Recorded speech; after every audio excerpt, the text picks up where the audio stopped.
Trailai nai con la vida, vida de la baila, cura con la guaira, limpia limpia taita, vibrando con la hualca. Hi guys, and welcome to AyahuascaPodcast.com. Today we're joined by a very special guest, Hamilton Souther. He is a coach, an author, an educator. He wrote a book about ayahuasca as well called Medicine versus Sorcery. Is that correct, Hamilton? Yep. And he has more than 20 years of experience in the medicine world. Hamilton, welcome to Ayahuasca Podcast. It's a pleasure to have you here. Thank you very much. It's a pleasure to be here. So Hamilton, first question. I know you found yourself in the jungle when you were about 20 years old. What brought you there? How did you end up there? Were you looking for healing? Was it spiritual exploration? And how did you find about ayahuasca so early before it was mainstream?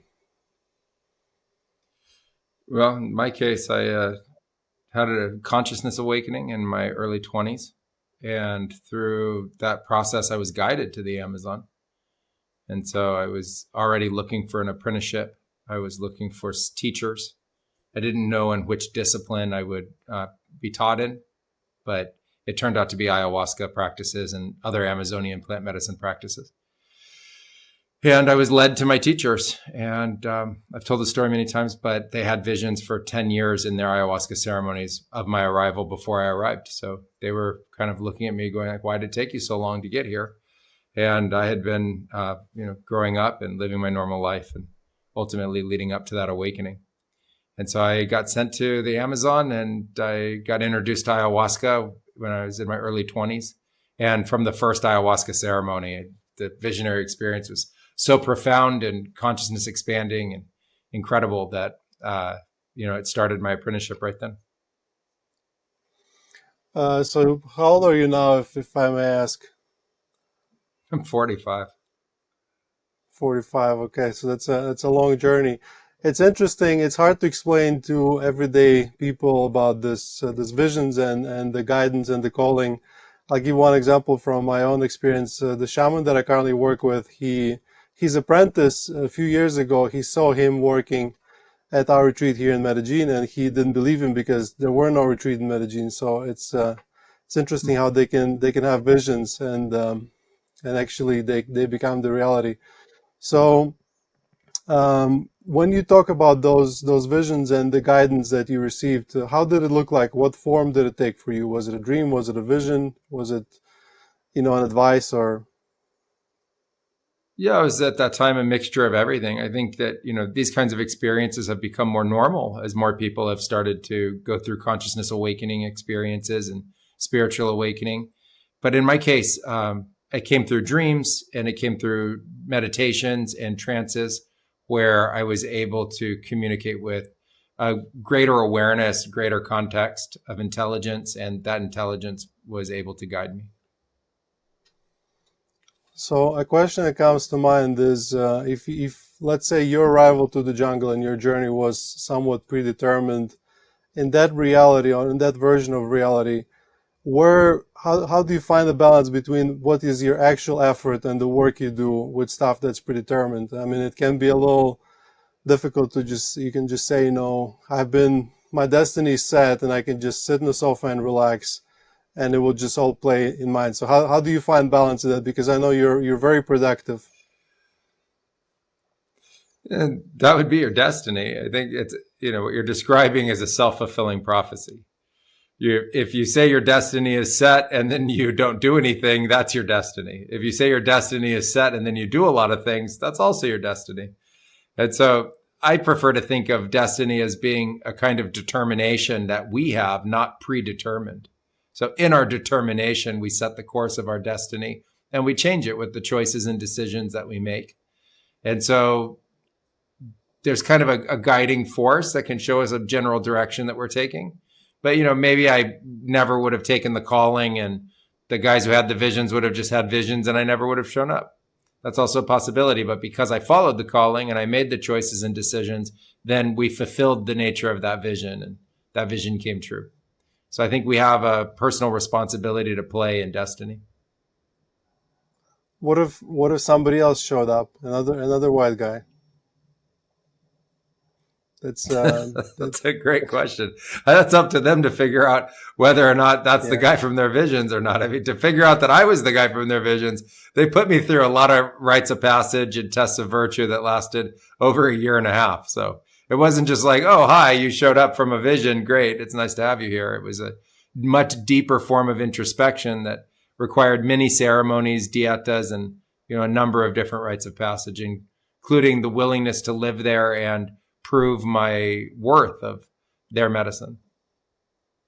Yeah, the destiny is also hard to fulfill. Hamilton, I really admire you because you went through the very spiritual journey, but you're one of the very few people who can actually talk about it and explain with words, what is happening. And so my question is simple, but also not simple at the same time. How do you think ayahuasca works? What it is that happens? That's a simple question and a very complex answer. There's so many layers that ayahuasca is working in. It's working on the physical body at the brain level of brain chemistry, which is a molecular phenomena. It's working at thought and sub-thought level, which is the electrical phenomena or energy phenomena within us. It then affects our consciousness, which goes into our subatomic and quantum aspects of us that is barely understood or barely studied at all. And then in the traditions, it's described in a great mythology, which is how we navigate the realms of consciousness that we explore in ceremony. And so you have these various expressions within the body that are being changed or altered through the consumption of ayahuasca and the ceremonies. And it's not just drink ayahuasca and all of these experiences happen. It's you drink ayahuasca and then you also have guidance in many forms. And so all of that combined is how it works. So Hamilton, you're also not just a facilitator, right? You did the whole training to become a maestro or a shaman, in some other words. What is the role of a shaman, in this process that you just described? Yeah, I went through a formal apprenticeship and I was titled as a maestro when I was 25 years old. So I've been doing this for a number of years. And the role is a guide. The role is to understand how to know the energies and the different kinds of transformations of consciousness that people are going through. There's the part that you can physically observe, which is the management of the space. And then there's a part of it that happens entirely in shared visions and your ability to interject yourself into that visionary field that other people are experiencing. And so you have a tangible and an intangible role that you have to fulfill for others. And then if you're trained as a healer, then your spirit or your energy can interject into someone else's visionary experience and also help perform healings. So there's the role of the maestro that's purely an intermediary between the energies and the spirits that are part of the ceremony. And then there's the role of one who's trained as a healer who actually gets involved and helps also guide and create the transformation of healing. So do you do both sides of this, or do you have any specialty? I know some shamans or some taitas or maestros, they have like a very specific talents that you have. Which one is yours, Hamilton? I think my talents are more broad and I think cover a wider range of spectrum. I was very interested in my youth in learning all of the different skills. So instead of focusing just on one skill and becoming really adept at that, I was really interested in focusing on lots of skills and trying to become the best I could of all of them. And so I learned to be trained as a healer, and I also learned to be trained as an intermediary and a support for the ceremony. And I can, depending on the need, do both. And then I've also pioneered new techniques and new understandings of how to be able to manage ceremonies. So throughout my career, I've really tried to push the envelope and continue to evolve and really gain as much skills as I can. So you're somewhat of a spiritual polymath. That's a fair description. I'm also interested in other subjects as well within the fields of science. So I think in that sense, yeah, I am a polymath. Leonardo da Vinci of ayahuasca. Well, we'll Um, see maybe further in our lives. I'm not sure we're ready for that.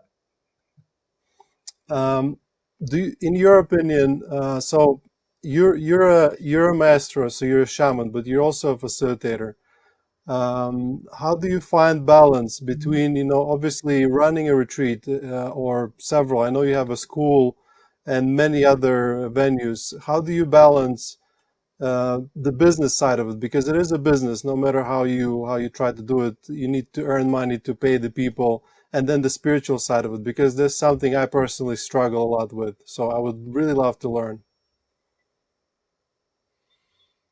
Well, like you say, a business is a business, and you have to treat one like that. That's a sacred relationship you have with government and with other people that are working to make it all happen. And you need to treat them fairly and give them the best life they can for participating and taking their time to support what you're creating. The sacred relationship between us and our economic pursuits is personal. And so you have to look deep within your own heart and your own soul to decide what it is that you're creating and why you're creating it that way. And a friend of mine and I were talking today, and he said the most important thing in running a business is that you care, and that there are a lot of businesses out there where they just don't care. It's just business. And I think when you bring in caring to how you structure the business, then it makes it a lot easier to balance the spiritual aspects of it with the parts of it that are business oriented. And, you can also base it on need. There's a tremendous variation in need within our society, especially economically, whereas the spiritual need is the same between everybody who comes for healing. Everyone who needs spiritual healing needs it the same, but many people have a wide variety of resources that they could contribute to that. And the traditional way of handling that in the Amazon is that people give what they can contribute. And so, when you bring in price and you bring in an idea of a contribution, you can help manage that. And in our retreats, we offer everybody the opportunity to donate more. We treat it as a minimum donation to come to our retreat. But if they have the means to be able to support others, we ask them to. And we also run scholarship programs so that we can support other people who just can't afford to be able to come to the center. But the importance is to run a business that is a really solid one, that has a strong foundation and has the ability to treat everybody involved in a fair way. And what about, let's say, you drink ayahuasca every day, and then at the same time you need to go on social media and post and talk to people and do podcasts and stuff like that.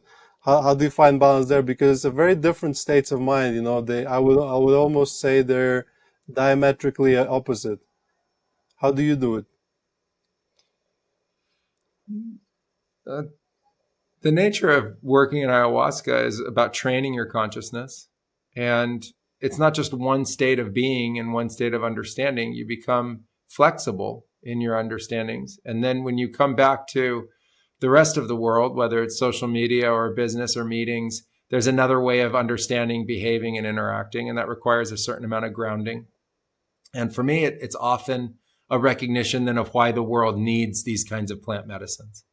And so as you say, it's like complete opposites. You go to something like social media, and it's an incredible form of promotion and a way to be able to, link and unite with people who need to even know that you exist. But at the same time, it's a very different mindset.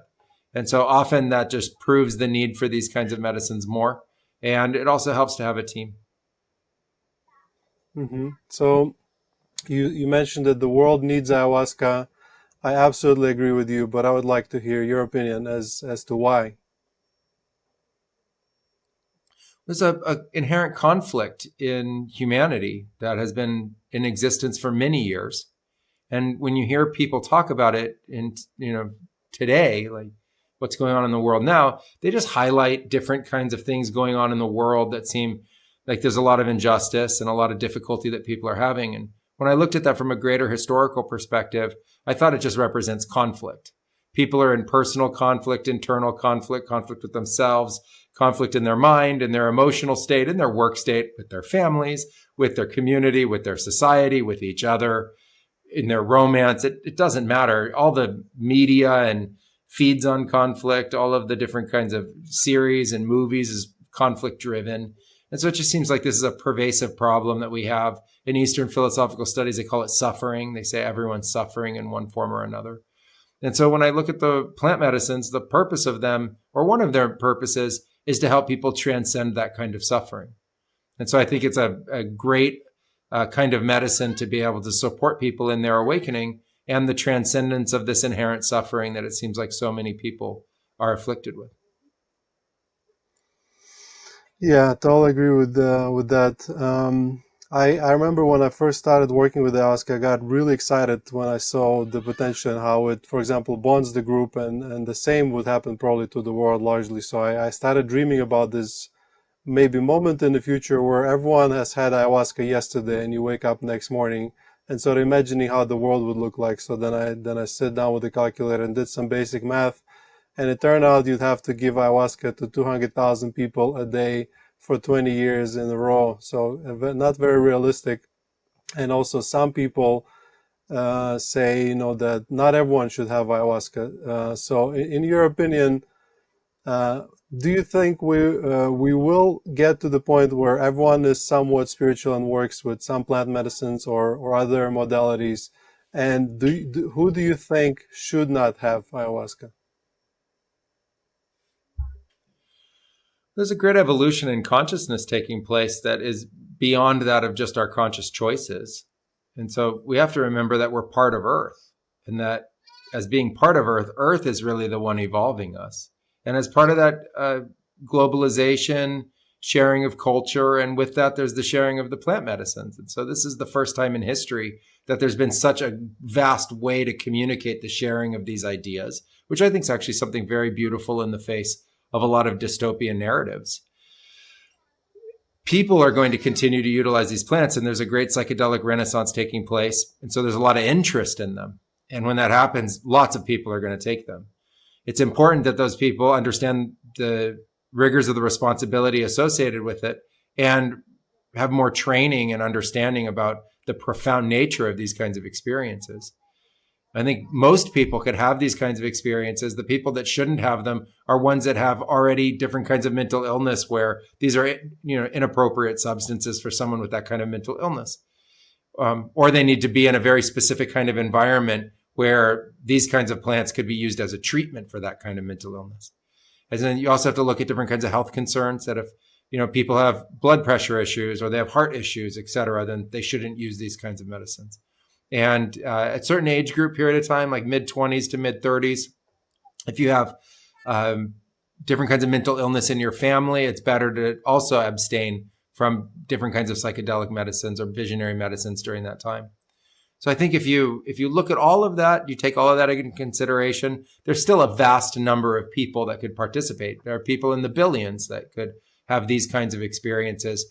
And some of the profound experiences that they have are generalized awakenings, a sense of greater connectedness to everything, a greater sense of humanity, a greater sense of heart, and generalized understandings of love.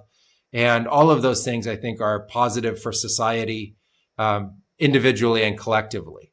And so I think it's something that we need to welcome into societies and just instill a sense of responsibility associated to the use of the plants.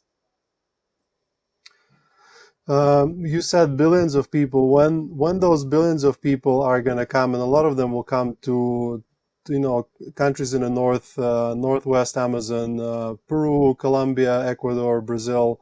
In your experience, I know you spend a large amount of time in the jungle, and you actually lived with indigenous people. What was the effect of the psychedelic tourism? What are the positive sides of that? What are the negative sides? And when the billions come, let's say not all at once, but how do we mitigate the negative effects? Well, the positive effects are really easy to see. First, the indigenous cultures became popular again, including the cultures for their own people. And there was an influx of interest in the cultures, not just exploitation, but actual interest, which is rare and something that's very beautiful. And there was also an expansive sharing of knowledge, which I think is very important for the world. We have to move beyond certain kinds of tribalism and nation state dominance collectively. We can maintain that as an identity and a way to understand where we're from, but the sharing of knowledge transcends that. It's a human act. It's a species-oriented act. And we have to understand that. And there's ways to really pay homage and respect the sources of ancestral wisdom. That isn't a question of appropriation. It's a question of support and an understanding that all of that knowledge from around the world, from everybody's knowledge, needs to be brought together for a better species, for a better planet. And I think that the sharing of medicine with people that need that medicine is an incredible gift. These plant medicines are powerful tools. And so to restrict those sociologically and societally, I think is a crime against humanity. There shouldn't be restrictions to the access of medicine when people need medicine, and nature, the universe, Mother Earth has provided those medicines for us. And so I think people need access to that. And that's beautiful to see that kind of access growing in the world. The negatives are of any kind of unregulated space where there's different kinds of abuses. And, you hear about them all the time. There's charlatans in the space. There are people who don't know what they're doing, who aren't trained. And then there's a variety of other kinds of distortions. And so what's needed is just greater responsibility from the participants, a greater awareness of who are the people who are doing a really good job, and to support them and to stay away from, all the different kinds of distortions that are out there or dangers that are out there. And that's something we can do as a community. That doesn't have to be something that is even legislated. As a community, we can decide what are the fundamentals that you should look for if you're looking for a practitioner, a facilitator, or a shaman. There can be a baseline for what spiritual retreats and ayahuasca retreats offer as a way of care and safety for you. And if people choose those, then those will be the centers that flourish, and those will be the values that we protect. You mentioned people not being trained properly, right? I know you have an academy, right? It's called Blue Morpho Academy, if I'm not mistaken, if I'm reading it correctly. Yeah, what is Blue Morpho? Is that a butterfly? No, it's Blue Morpho Academy. Blue Morpho is the largest butterfly in the Amazon. It's the giant one with the beautiful. Okay. The meaning of it is vast. Well, talk a little Blue bit Morpho about has it. deep meaning. It's about transformation and metamorphosis.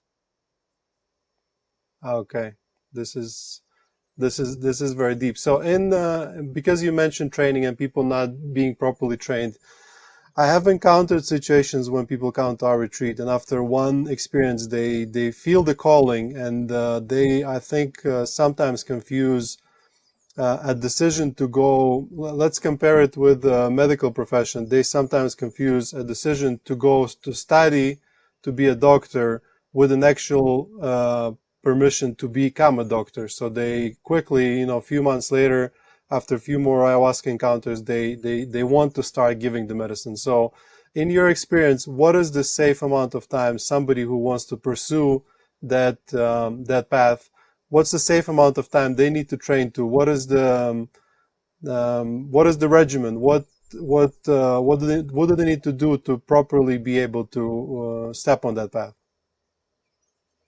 At Blue Morpho Academy, we have 4 layers of training. There's the sitter, the coach, the facilitator, and master facilitator. And a sitter coach level training is about 6 months to a year. A facilitator is a year to 2 years, and a master facilitator is 4 to 10 years. At which part of time does somebody gets a permission to serve the medicine? But that's a facilitator level training once they've graduated. Mm-hmm. So minimum roughly, of 2 years of training. 2 years. Okay. That sounds fair. The number I gathered from working with Titus, the Colombian tradition is always something has to do with about 10 years, but of course there's different intensity in the training you can get. What is your opinion on sustainability of ayahuasca as a plant? I have my opinion, but I'm sure people would be more interested to hear from you. I think the first thing to understand about ayahuasca is that it grows very easily. You can grow it from cuttings. You can grow it from little pieces of it, but it takes a long time to mature. So really good ayahuasca is minimum 6 years old, 6 or 7 years old. So people need to plant it. It grows great as a form of local agriculture, although it grows up trees. So you can't clear cut the forest to plant ayahuasca. You need to leave trees, and you need to plant it where it can grow up into the sunlight. A kind of sacred cultivation is necessary, and I would prefer that people stop harvesting it from the forest and leave that for the indigenous people who live in the forest. It's not necessary to go take native ayahuasca from the forest. There's plenty of cultivated ayahuasca. And like I say, it propagates from its own cuttings. And so I think that what there needs to be is a great expansion in sacred cultivation so that there can be plenty of ayahuasca for the needs of the people of the world. And it's possible to grow enough of it for ultimately all the medicine use and sacramental use that's needed of it. It just requires dedication and time. And I would like to see the community really embrace sacred cultivation and insist on the ayahuasca that they purchase or the ayahuasca that they consume, that it comes from sacred gardens where it has been grown and tended with intention and love. Yeah, this is really the beauty of this plant is, as you said, it requires a tree to go around, so there won't be deforestation. And my taita is the word they say here in Colombia they use for a shaman. And I know he and his family, they have 5 hectares of ayahuasca, or jahe as it's called here in their language. Ambihuasca actually in Inga language. That's an Inga tradition. What my taita told me is a lot of times ayahuasca grows where nothing else grows. So it's actually very beneficial because it is, in the end of the day, it does provide sustenance for the local people because it's a laborious process and people need to, plant it and then take care of it and then harvest it and cook it. And so local indigenous people end up with, share of that, if economic benefits that come from all the ayahuasca retreats that might be working with that medicine. Hamilton, in one of the podcasts that I listened with you, you mentioned something about 9 universal definitions of human consciousness. You didn't go into that, and I'd be really curious to know because you, if I understand correctly, you found a way to explain basically everything with this 9 definitions. Really curious. Yeah. For a period of time in my career, I was very interested in the universal states of consciousness, which is something that we all experience or that we all share. And there's so much dissonance and fighting over, how we understand things. I wanted to find everything that was universal to all of us. And so in the case of the 9 universal states that I found during that period of time, it created a safe place for us to be able to have ayahuasca ceremony. And I called it Medicine World. And the nature of it was universe, time, I, consciousness itself, motion, interaction, totality or infinity, and heart, and our decision or choice. And the decision or choice is for medicine for safety and well-being of everybody there. So universe, time, I. We all share universe. We all share time. We all share I. Like everyone has an I that they understand. Consciousness itself, we share it. It's not mine and yours. It's a ubiquitously shared phenomenon. Motion, the ever-evolving, changing. The interaction of that, what we experience, and to your question around destiny, how we change the course of our destiny. Infinity, the totality of everything. And then our heart, which is where we experience our love. We all experience that together. And then our choice or our decision. And we choose, and that gives us a direction in our life. And we choose medicine and the medicine practices. We choose the beneficial support and well-being and healing and love and compassion that we can share through the plants to others.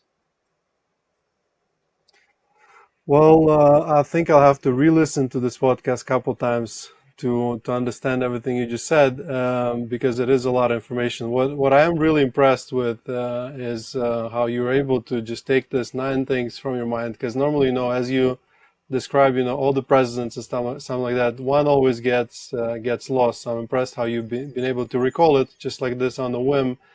And an interesting question is, so you obviously possess a very high level of intelligence and ability to explain things. Were you always like this, or did ayahuasca play part in improving that? And what do you think about general effect of ayahuasca on cognition, on the improving cognition? I think that over time you can access greater amounts of your own intelligence, but that has to be your own intention. And it's something that you cultivate within yourself. There are limitations on our intelligence. That's just hardware. It's just our bodies. And we have to relate to that and understand that. But then there's also the ability to tap into more of our own innate consciousness and more of our own innate intelligence. And I think that's what something, that's where we can use something like medicinal plants to be able to support that. And my teachers told me that it was unlimited what we could try to discover. And so awakening our own intelligence was always something that was very important to me. And so I think we can do that. Impart ideas like balancing your brain and creating whole brain function. I asked ayahuasca to make me smarter. I asked ayahuasca to help, open the nature of my intelligence. And then there's also a phenomena where fear in our consciousness fundamentally makes us have less access to our own intelligence. So it makes us dumber to ourselves. And we live in cultures that are very fear-based. And so there's a spreading of that. It's kind of like its own mind disease, where we shut off our intelligence to stay in a state of collective fear. And our work is all dedicated to turning off that fear and turning on our collective intelligence. And so I think it can play a role. And I think many of the visionary plants, ayahuasca, psilocybin mushrooms, San Pedro Atruma, those three especially, are incredible at opening consciousness and helping turn on our cognitive capacities.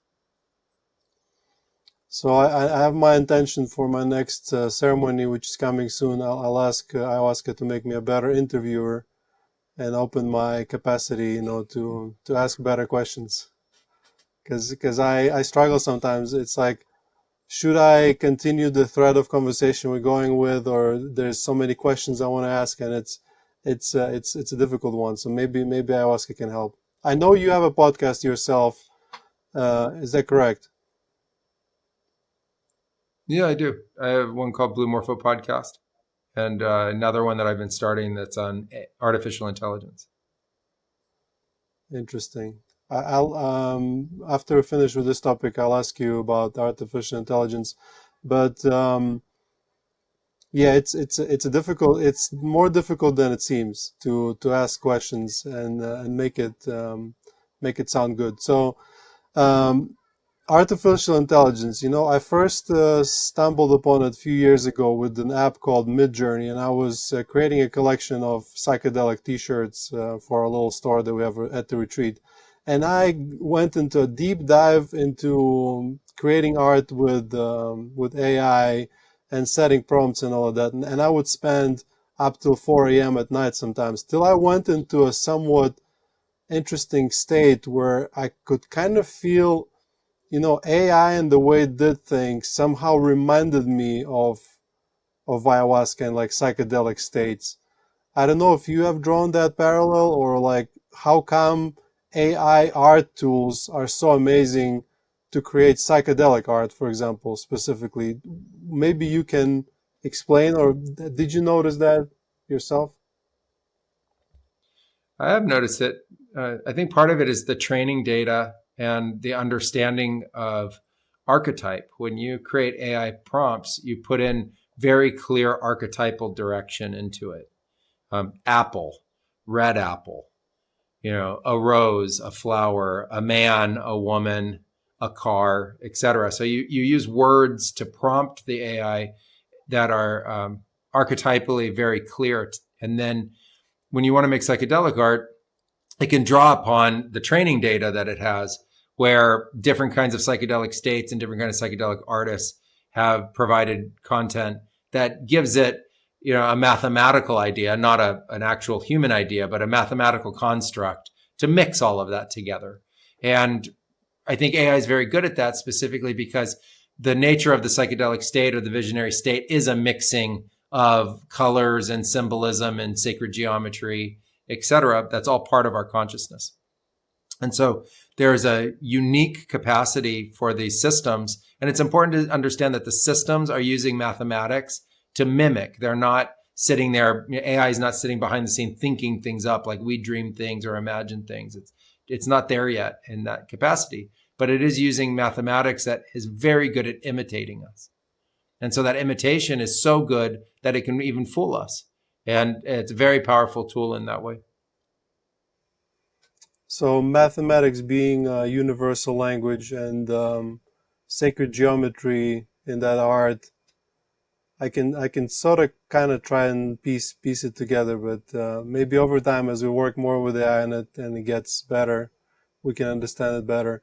Hamilton, you seem like a kind of guy that can answer any kind of question, so I'll just go heavy.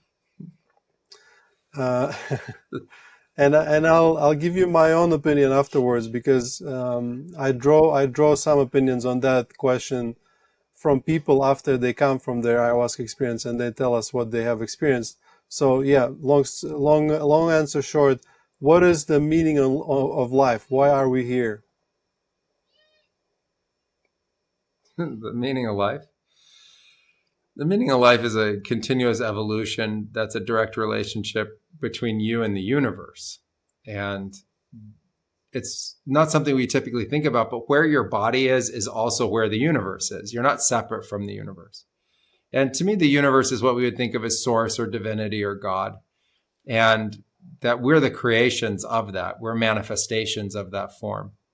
And so we, as expressions of the universe, are living the nature of the meaning of life, which is to be conscious beings of the universe, part of God, expressing our totality. And I think that has been reduced by our cultures and society that have separated us in our mindset from this unique union that we actually have, both with the divine, the universe, and spirit. And so I think when we take sacred plants, it helps awaken us to the fact that we're actually in this merged state. We're not separate at all from divinity. We're not separate from spirit, nor the earth, nor the universe. We're made of it. And we're acting that out, and we're part of that. And so a huge portion of our life is really the continued evolution of forces that are much greater than us. It's not just about us. It's about the fact that you're earth at the same time as you're also an aspect of the universe or an aspect of source. And so I think the meaning of life is to live life to its fullest, to live it in the best way that you can as you're continuing to evolve this relationship that where I think of as earth as a very, very small amount of time, our earth life, our relationship with source is a very, very long process. So if you think about it from earth life, you think 50, 60, 70, 100 years. If you think about it as a soul, it's billions and billions and billions and billions of years. And so really this part of our life is a very small part of what we're living. And that nature of soul is actually something for much greater expanses of time. It's a great answer, and it's very close to what I have gathered. So here at La Huayra, we receive about 700 people every year, and then we do word circles after the ceremonies. And a lot of people touch upon that topic, and they explain what they've seen and what they've understood. And the worldview that I gathered so far about that and about life and what happens after death is that, as you said, we're part of one big consciousness, part of God, universe, and then somewhat that consciousness has a desire to break itself into pieces so that each individual piece, let's call it a soul, plays the game of life to learn something, or as in like a form of entertainment to sort of, it's kind of like if you imagine God as this entity, then my understanding is that it creates those souls to sort of live those lives to kind of watch as a telenovela for them to like entertain itself. It's a very, very rudimentary way of understanding it, but it's somewhat like that, because when you drink ayahuasca, then it all melts away, and then all of a sudden you feel like we're one again. But then in that unity, it's almost as if, because it's so united and so beautiful and so homogeneous, then I guess it's kind of boring, to be almighty and to have no challenges. So next question after that is, in from that point of view, or from shamanic tradition, what then happens to the soul after we die? What I really liked about the shamanic traditions is that they didn't have an answer that was the same for everybody. I thought that was first a great idea, because every other culture had presented me with an idea that, this is going to happen to everybody, whether it's reincarnation or a kind of binary outcome, like good or bad is going to happen to you. But in the shamanic tradition, it was, first of all, when you die, you become spirit. And now what comes next for spirit is more vast than what it was for us to all be human at the same time. And so some people have different roles. Some come back to life. Some go to other purposes. Some, they say, just are part of the cosmos. They're just out in the dimensionality of the cosmos. Some unite and unify with source and divinity again. Some go to live in other places. There's no limit to the imagination around this. That was what was so beautiful about it. So I think very much akin to that, we don't know what's going to happen. That's part of the mystery and the beauty of life. But we do know from our ancestors that we can still communicate with, that there is something much greater beyond this life. And so I think of it as a kind of preparation for what's to come. And what do you think about that sort of elaboration on that topic, as some people think that the souls, they come and then they come back if they need to learn another lessons, and as if they go through some form of hierarchy, and eventually the soul graduates to then be completely reconnected forever. That's another thought that I gathered from those word circles. And I don't know whether they have, the people that tell about it, whether they read it somewhere else before, or did it come purely from ayahuasca, or so that kind of notion, does it make sense, or do you think it just comes from ego to say, like, look at me, my soul is bigger than yours? I think that's one way of trying to rank them. But I think if you're doing soul ranking, you're probably set up for reincarnation. I don't think you're getting out by the stories of reincarnation. You haven't gone through all the ranks levels yet to, be allowed to leave, I think. So I'm not sure I would do any soul ranking. I think that the idea of learning things and still having more things to learn is a pervasive theory, and something that a lot of people use as their personal philosophy. So I don't see any reason to discount that. I think some people come back here to learn things.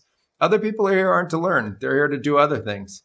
Some people are here just to enjoy it. Like, they're barely learning anything. They really are enjoying it. They enjoy the suffering. They enjoy the moments. They enjoy everything about life. And there are other people who come here to have a really bad time. And part of that's the responsibility of our own, species. And part of it is just, I think, an aspect of our destiny. And so, I think that, one, we need to transcend ranking our concept of soul and just be glad that we are soul, or we have soul. And the next piece of it is decide for yourself in your life what comes next. Decide for yourself what you need to do next. And if you want to transcend coming back to earth for more lessons, then fulfill all the lessons in this life. Like, get the lessons done, and then there won't be any reason to be here anymore. That's a great answer. Hamilton, I know you don't have much time. Do we have time for one more question? Sure. Okay. I know you mentioned that regarding, shamans or maestros or taita being humans, and also we can sort of couple it together with a bit of, tribalism and like dark magic and stuff like that. Can you talk a little bit about that and what you encountered in your own journey? I think the importance is to understand that there's lots of different kinds of spiritual practices, first of all. And you have to decide what kind of spiritual practices you want to be a part of. And there are in the Amazon and in all different tribal parts of the world what they call light practices and dark practices. And I wrote a book about it, Medicine versus Sorcery. Right, there's the nature of the medicine practices, which are all about healing and about the union with the universe. And then there are these illusory practices and delusional practices that are about all of these other kinds of magics and things like that. They exist, and I just put it out there as an understanding for people that you want to be very clear on what kinds of practices you're getting involved in. And these are practices that have been passed down for generation after generation over thousands of years.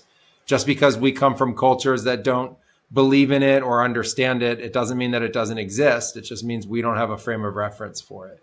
So you want to be careful around it and pick the groups of people that you want to interact with that share the same kind of values you do.